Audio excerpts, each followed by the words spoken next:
ito yung view namin from the other room na hindi naman namin ginagamit kasi ito ay wait lang, dumating na ito. Yan. Tambakan lang namin yan. Bakit? Tek na siya madulas. Sino?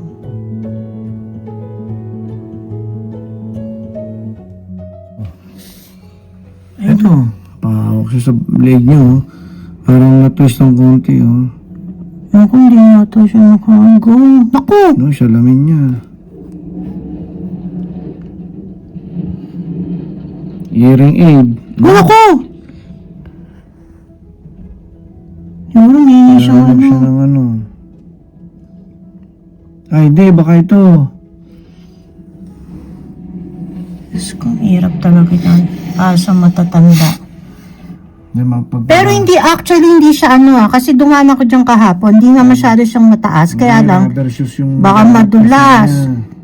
Ito pa, oh. Kuya, dyan ka pa sa baba, hindi ka muna dumiretso. Hindi madulas to. Malakas-lakas yung namin, no? Ito, hindi siya nadudulas yung babae, bilis, oh. Rubber shoes. Meron nang oh. Paparinig, oh. Rubber shoes, oh. Okay. Ayan, oh, malakas-lakas ngayon yung snow.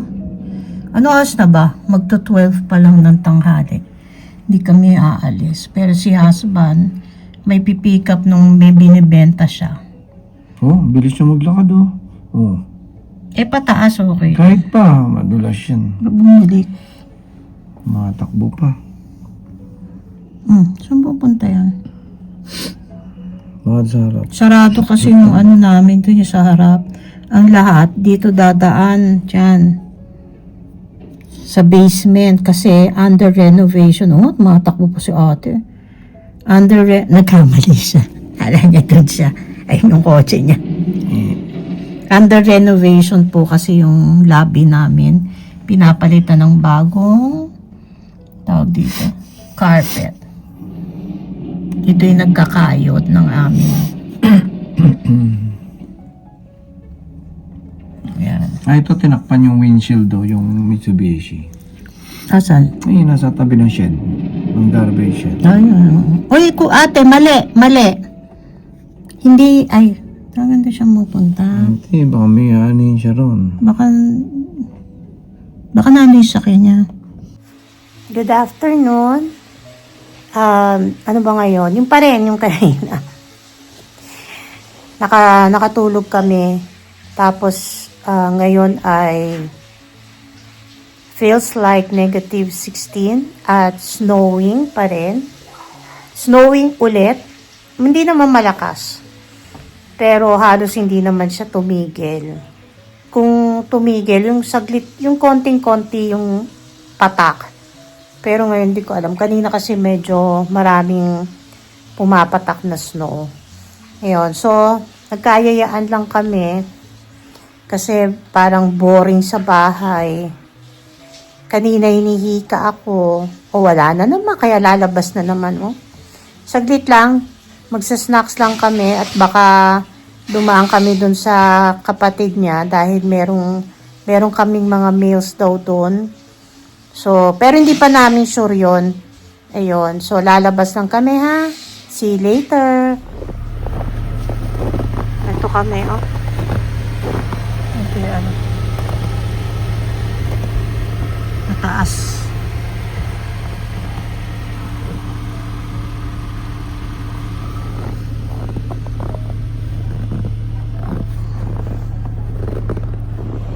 Yan. Ako'y sasakay na habang naglilinis si husband. Kamali akong suot kong jacket, oh. Yan ang asawa ko, linis. Ako'y sasakay na. Hindi naman, masyadong malamig. Kasi walang hangin. Pero pag may hangin, grabe lamig. Linis-linis muna siya.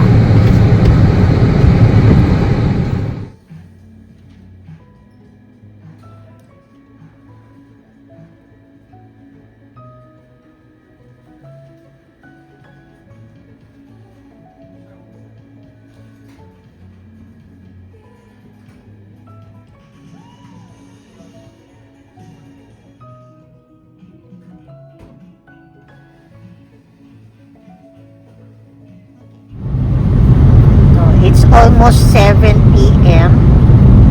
Kami ay dadaan lang sa sister niya kasi merong tawag dito, may kukunin lang kami doon na letters. Andito na kami sa bahay. So, pinakain ko na asawa ko. Ako ayoko na mag-dinner kasi nabusog na ako doon sa yung bilog na tinapay ng Starbucks. So, ito na lang waffle ang kakainin ko. Matagal na namin binili ito sa Starbucks din. So, ininit ko lang at lalagyan ko ng whipped cream. Ayan. So, eto na yung Belgian waffles. Dalawa yan. Tapos, bumili lang ako ng Cool Whip. Whip na to. And, chocolate syrup. Naghahanap sana ako yung Hershey's chocolate syrup. Kaso walang available. Naalala ko kasi, nung sa catering kami, minsan ginagamit ko to sa pag yung isa-serve namin. Meron ako ina-orderan na Belgian waffles. Tapos, naglalagay na kami ng cream, gano'n. Tapos, isa-serve ng mga waiters kung sino ang may gusto. So, syempre, additional trabaho yon, pero maganda kasi ang kanyang presentation. So, anyways, ito kasi, yan. Hindi na to yung maarte na may yung yung cream, yung may design. Nasa inyo na yan. So, kung meron kayong mga bisita, maganda to, 'di ba?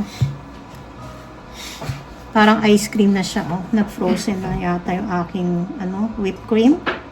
Tapos kung meron kayong sprinkles, pwede yung chocolate o yung mix, yung pwede ito sa mga children's party. Tapos lalagyan nyo ang chocolate syrup on top. Huwag naman marami. Ayan.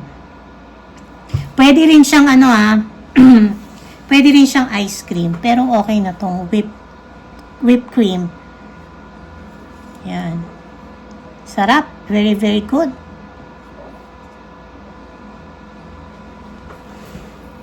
Ito na kami. As usual, ito rin yung parking namin dati. Dito kami sa Calgary Farmers Market. Pasok tayo, may inipit mo yung bag ko? Ha? Yung bag ko? Inipit mo dun sa ko? Ha? Tinago mo yung bag ko? Okay. Yan. May kinainan ako dito dati, yung tempura. Gusto ko siya, masarap. So, malaki to kesa dun sa ibang market na napupuntahan namin. So,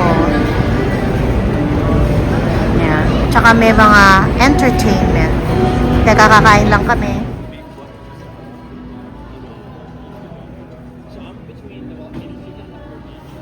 Ano yung pagkain mo? Ayun sa bacon double cheese yata sa'yo. Bacon double cheese ang in-order mo. Ito. Hindi ako kumakain. Doon ako yung, yung tapos yung mo, chicken. Chili dog. Sa hotdog lang ako titigil. Kuna ko lang sa.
Punta pa natin, idol.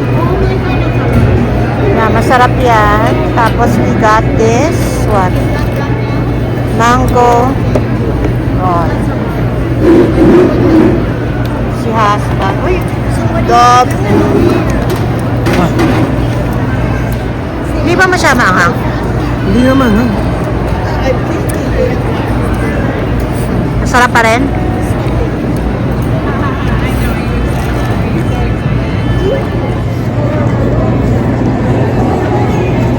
Oh, masarap yun. Huh?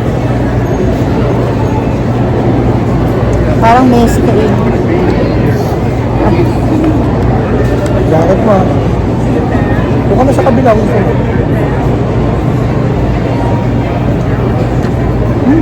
What? Diba? Mamaya, mahal na. Ate, soy sauce mo. Ba't walang soy sauce? Ah, no, ayun o. Ito.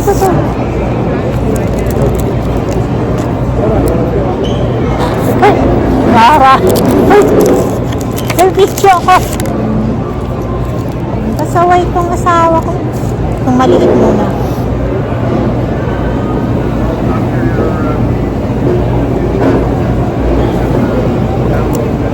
May wasabi. Wala, no? Wala siya wasabi, no? Nisa. Soy sauce lang. Ano yung dulo? Medyo crispy kasi nga. Wala ba dito? Ano? Nisa. Dapat meron. Masarap naman kaya lang yung dulo nung nung sushi. Medyo siguro nag-dry na. Kaya masarap. Kain lang kami.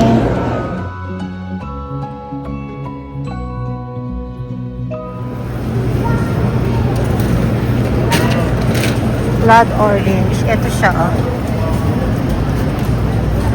Masarap siya, pero mas masarap to, oh. Hindi ito. Ito ay navel, grapefruit. Itong heirloom. May free taste sila, oh. Super sarap. Matamis and delicious.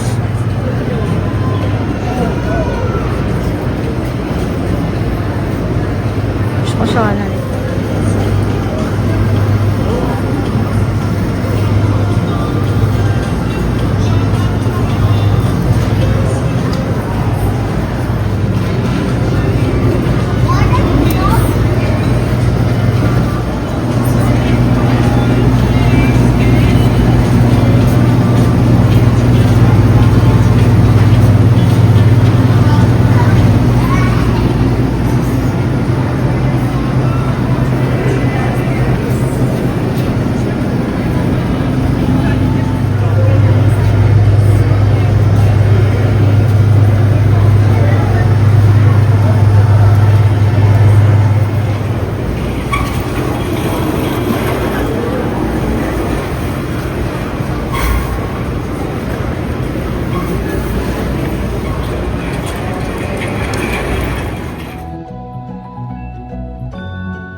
Ito, harap lang niya yung Olympic Park.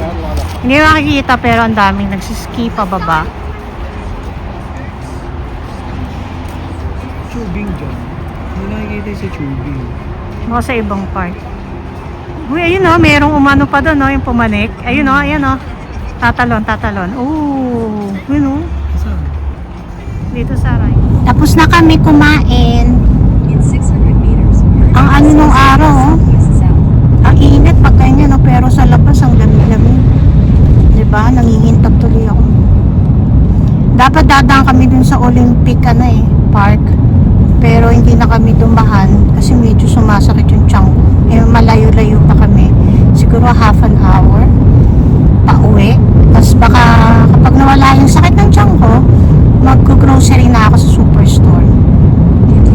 Kasi may tira pa yung namin, yung gift card na bigay